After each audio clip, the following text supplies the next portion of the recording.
Yeah, baby, we're back. We are back, and this is unprecedented. This is insane. This is exciting. Look, we always talk. We're stand-up comedians, and we're trying to merge the world of comedy and soccer together, and it's always exciting to talk to people that are trying to do the same things with soccer and whatever media or format that they're into. We're always talking about how we're trying to merge these worlds, and we're literally doing it as we speak. So we're very excited to have him on the show.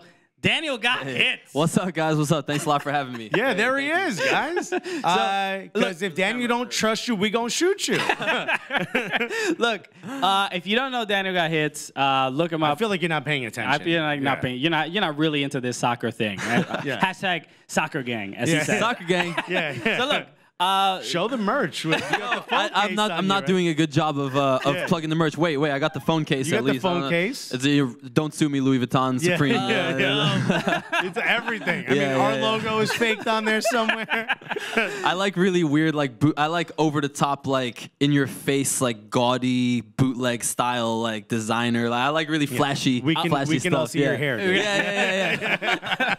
So look, so Daniel got hits. He is. So we met you. I think the first time we met you was at NY Fest last year. You guys were killing it with the hosting all day. Yeah, that was thank crazy. you. 8 hours on mic. Long day. At some point, you introduced yourself. We're like, "What's up?" Yep. Wait, what? Who was that? We were like, and then all of a sudden, you're everywhere, which is awesome. Yeah. And by the way, my team won the NY Fest as well. We beat Sony in the final. Yeah. Just shout out to everybody. Shout out to Jeff from Met Oval for sponsoring the team. We killed it. Yeah, you did a great job. So like this is what you do. So I after we met that day, I had seen that you do. We met you. I knew Frankie Freestyle. Freestyle shout out to Frankie. Yeah, you were with him that day. And I know both of you guys do soccer freestyle stuff. So and you do tricks. And you're big on the gram. You're big on the gram. Yep. Yeah. And then after that, I'm like, oh, Daniel does some other stuff. Yeah. And he's dropping bars. Yeah. You got bars. Doing music. And at first, I was just, look, I'll be honest. Be honest, man. I don't care. I was incredibly skeptical. Of course, I get it. I hear anybody, well, so there's a white boy, blue kid, hair. Yeah. Great at soccer. Hashtag soccer gang already. I'm like, maybe we're buying in. And then America's fave white boy. Yep. And we're like, maybe we're not buying in just yet. Yep. So I see that, and I'm like, well, okay, what is this, like a joke? Initially, I thought like, oh, that he's like doing some sort of parody of all this stuff. And then because you're like Tekashi El 10. Right. So, but I see it. That's what it felt like at first, for sure. 100%. And then I look up some of your music. It's on my Spotify. I'm listening to a couple tracks. I'm like, oh no, this dude got bars. This got bars. He's the real deal. So cool. Please, let's start with at least how'd the soccer thing start? How'd you get here? Freestyler start, and then rapping. Awesome. Yeah, I'll do my best to kind of like summarize this. Yeah. So I was born in California, actually. San Francisco. My mom is from Brazil, and my dad is from Ireland. That's right. I've seen you speak Portuguese right. on Instagram. Exactly. In Ireland. I mean, this guy's ordering churrasco in Ireland. Right. It's pretty weird. So yeah, my mom's from Rio. So like as a kid in California, I had the Brazilian side, the Irish side, and as a kid growing up, I would go visit family in Brazil every now and then, visit family in Ireland every now and then. So that was always clearly my background. The soccer is more from Brazil. From my parents both, and the hip hop is from Ireland. Well, no, definitely not from Ireland, but Ireland's #1 sport is probably like this Irish sport called Gaelic football. You've seen that, yeah. But after that, it's probably soccer. People are very passionate about soccer. I think obviously. rugby would probably come second. No, soccer and rugby is like neck and neck. But so I guess you have that, and then in Brazil, obviously, it's everyone is in the blood. So thanks to my parents for that. So I was always just growing up as a kid playing soccer every single day in California, and because you have skills in that too. We're talking a lot about the hip hop, but you're a really good freestyle. You're incredible. Right. You do some wild stuff though. Yeah, so I'm gonna take it into the freestyle thing. Okay. So then when I moved to Ireland when I was a teenager, we moved to Ireland as a family, and I started doing freestyle. Just after training, I would just do some tricks I saw on YouTube or whatever, and I was like, I actually have some type of like natural talent, I guess, for like the skills. I wasn't like the best player on the field, but I always had a lot of skills. So I was like, okay, I'm just gonna start doing freestyle. And then Red Bull started this like annual Red Bull Street Style competition, right? Which people might have seen out there. And I remember going to Rebel Games and seeing the guys, like, they'd be outside. Yeah, exactly. So I started competing in Ireland, and I became Irish champion of freestyle. So then I was representing Ireland. Yeah, I was representing Ireland at the World Finals. So I've been to like the last 5 Red Bull World Finals in a row competing. In 2012, I finished 2nd in the whole world at Red Bull. So like that was my freestyle base of like, I'm very, very heavily involved in the freestyle community. I would be going to events all over the world, everywhere, Japan, Europe, like Prague, Russia, Brazil, South Africa, all this stuff. So I was really only focused on freestyle. I wanted to be world champion. I didn't quite get there. I finished 2nd. Let's see what happens. But anyway, so then that was like the freestyle thing. That's my initial fan base, and the people who really know me, it's like freestyle. That's what I'm passionate about. But then it's not like freestyle is not big enough yet to the point where, you know, mainstream, you need to, about what you said about doing kind of wild stuff. Yeah. That's where I kind of get the mainstream people in. Like someone's mom might find my video funny, or someone's younger sister might be like, oh, that's cool. Whereas if it's just freestyle, you know, just doing tricks in your basement with your camera, like no one cares. But you have to, like the way you guys are bridging comedy with soccer, I'm trying to bridge like hip hop, but also just kind of like shock value and social media kind of pranks and craziness. Mix that with soccer. And, I love seeing some of the, because the one I remember most recently was the one where you got the World Cup ball. The World Cup ball twice. And this asshole. And you kicked it into the ocean. Yeah, in the Hudson. Brooklyn Bridge Park. Yeah. And then the second time you were like, guys, I'm so sorry. Here's the ball. Bam, you do it again. Yeah. Just because people were, I kind of like don't like the way people idolize these like soccer balls when it comes out. Of course, the ball's great and everything, but it's like you have all these serious unboxings and reviews of like the leather like exterior, this that is patented with a this that whatever. And it's just a ball, and I know it costs $160, but I got that ball the previous day actually for free from Adidas, so I don't know what the hell they thought about that. But they gave it to me for free because I was performing at like the launch of the ball, and then I was like talking to my friend. I was with Frankie. We were both performing, and I was like, "Yo, Frankie, I think it would be hilarious because there was a lot of hype around it. It was the day it came out, and I was like, I think it would be so funny if I pretend like I'm gonna test out the ball to see how it is for freestyle." But then just say like psych and just like smash it into the Hudson. It went so viral. It went incredible, and then you did it again.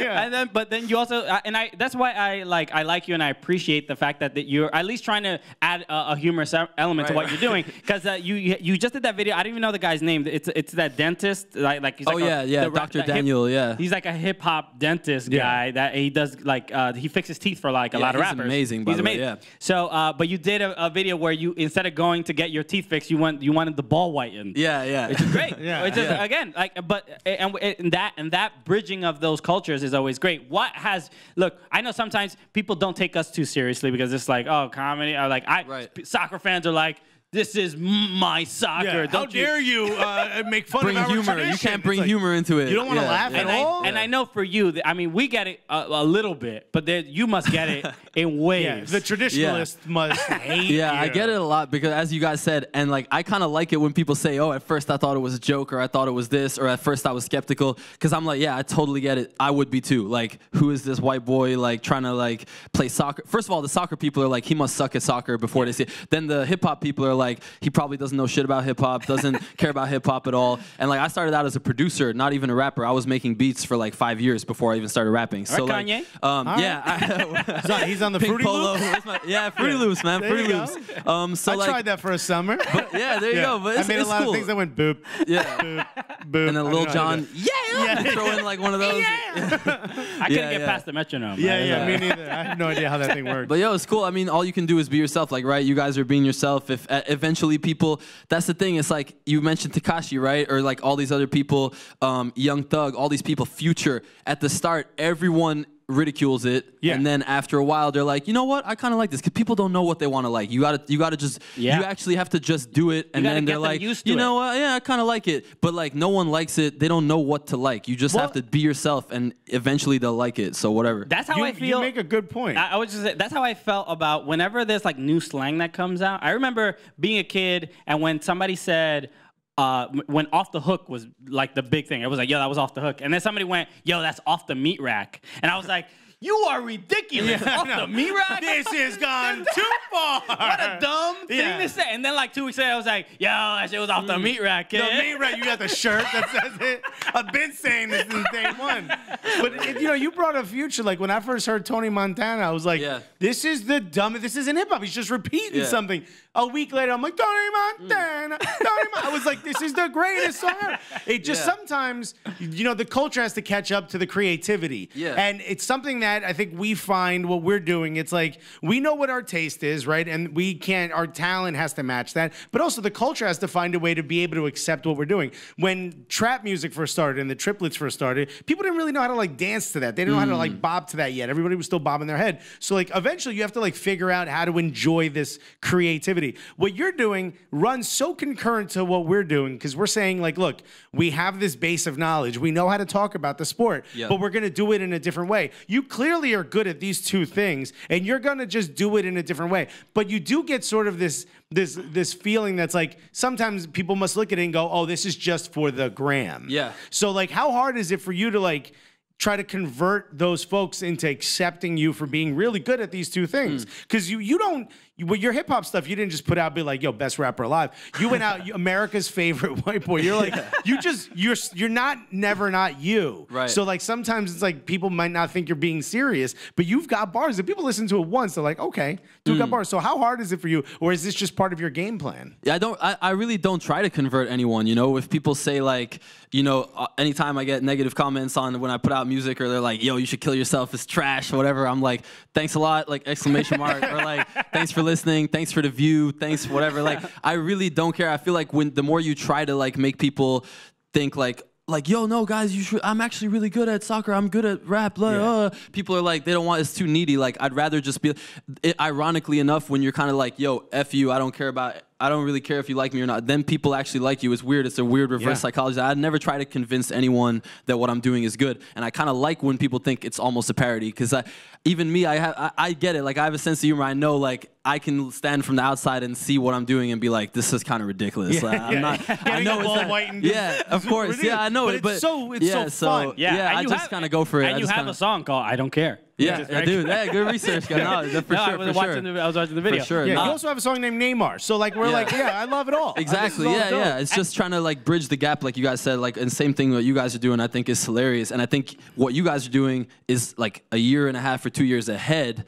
And like the brands and everything, they're gonna just catch up in a year, and then you guys will be like, they're gonna be like, wow, this is crazy. They were doing this all along, but you know what I mean? Almost like, we hope you're right. Yeah. Well, that's what I don't know. That's what I think. Personally. Is my wife listening to this? Well, no. One thing, like the way you talk about sort of things that you deal with and your optimism is one of the things that stands out to me, because look, we're both stand-up comedians in New York. We've been doing this a long time, and there's a lot of negativity. It's hard being a stand-up. It's hard.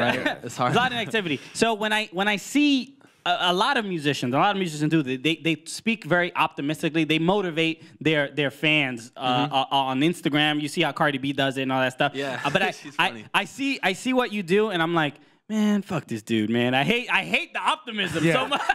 Like, it's so easy to be like, to get like, you know, I guess like jaded, and you're just like, you swipe jade away. It's envy. I envy that part of it, man. Well, you know, I have bad days too. Everyone has bad days, but you know, I try to be. I have a lot of faith in God, and I want to, you know, stay hopeful. So I'm not where exactly I want to be either. Some days I'm like, man, should I just stop? Like, should I give up? Why did I spend 2 months on this music video and like invest all my savings into it, and then it came out and didn't get a good reaction, or like it didn't get barely any views, and this, and I'm like, man, like, what am I really doing here? But you know what? It's like, I don't know. I just get up and try again and just, stay positive with it. But I also try not to be like the overly preachy, like every single day. I try to like switch it up a bit, because even me, I'm like, man, when someone's like overly positive every single day, like in a preachy way, then it's like, just shut up, man. Like, let me, But you were talking about like what your goals are. What are your goals? Like if you could pop in one, freestyle or in hip hop first, or if you could only do one at a big level, which one do you think you'd want? Well, I already did. not to sound like cocky, but I already did freestyle at like kind of more or less the highest level. Yeah, I mean, yeah, you know, more, so like I already kind of, and freestyle is still a very new subculture. So even if like the world champion currently of freestyle, you know, if you win the world finals, you get like a pat on the back. Like you don't even get like $10. You get nothing. Wow. Yeah. So like, hey, you won. yeah, like that. They tuck their hair, you know, blue hair. yeah. So there's some freestylers like in Poland, for example, who are like amazing, like best of all time, and he like win the world final. The next day he's just like, all right, I'm going back to Poland to like my mom's house, and then just like there's nothing like. So that's why I was like, man, I need to. Cool. I kind of did everything with freestyle that I wanted to do. I still freestyle because I love it. So I train every day. I like being a part of the community. But in terms of like competing, I think I'm kind of like, okay, let me just focus on social media now and like music. So yeah, I just want to just grow those two things as big as possible. Next month, my friend's moving in with me. He's from Minnesota. He's like a videographer, also a freestyler, and he's going to be doing like daily vlogs with me for YouTube. So he's going to just be like, we're just going to be together all day, every day, just putting out daily YouTube. Well, so we're going to go hard. Yeah. I imagine your apartment's going to be cold like Minnesota. All right, everybody. Hey. And maybe if you get rich enough, you can buy yourself a little yacht. Daniel, where can people listen to you? Where can they follow you? Let everybody know. For sure, yeah. People can just check out Daniel Got Hits on Spotify, Instagram, YouTube, everywhere. Tinder, Bumble, hit me up. He's on Grindr. He's on them all, baby. He's bars everywhere. Trying to connect, all right? He's showing you a bar on Grindr. If there's one track you think people should listen to that you think displays who you are best on this new album, what's the first one they should click on? Tough question. That's a great question. Honestly, I think just listen to that project, just America's Favorite White Boy on Spotify, and it's like really like a compact album. It's not very long. I cut out lots of songs to just keep those core, 12 or 13 that's on there. So that project as a whole will give people like a good idea. And I think Neymar, for soccer fans, maybe check out Neymar. It's a good song. Yeah. There you go. All right. I also love Pay Me. That's a great track right there. Yeah, Pay Me is good. I think I might like push that one as like the main single. I'll see. Good. Thanks, man. All right. Thanks. All right. Daniel Got Hits. Thank you so much. Thanks a lot, guys. On the show, man. We appreciate it very much. And check out our social media. Soccer game.